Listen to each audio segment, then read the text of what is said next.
ते बघा तेव्हा आता तुम्ही जर मुख्यमंत्री देवेंद्र फडणवीस साहेबांची पत्रकार परिषद ऐकली असणार, त्यामध्ये स्पष्ट मुख्यमंत्री महोदयांनी केलंय की विनाकारण डिलिमिटेशनचा मुद्दा आणून कुठेतरी महिलांना पटवण्याचा प्रयत्न, केविलवाना प्रयत्न त्यांचा चालू आहे की आमचा विरोध तुमच्या आरक्षणाला नाही पण झाला आहे.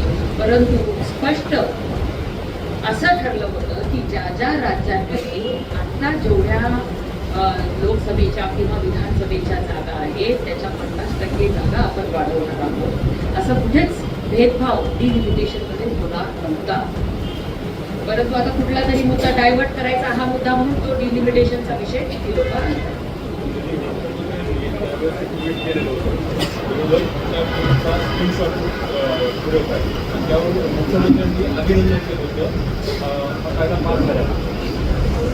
हे बघा त्या मुख्यमंत्र्यांनी ते ट्विट केलं कारण की आपण तो तेव्हा 2/3 मेजॉरिटी भाजपकडे होती म्हणून विरोधकांनी काँग्रेसने त्याला समर्थन दिलं होतं. पण आज परत हे बिल आणल्यातून हे बघा जनगणनेच्या नुसार हे सगळं काय करणं गरजेचं असतं आणि आपली जनगणना 2021 आपल्या कोरोना काळामुळे ती कंप्लीट होऊ शकली नाही आणि 2027-29 पर्यंत पूर्ण होणार नाही. त्यामुळे हे बिल आपल्याला आता आणावं लागतं.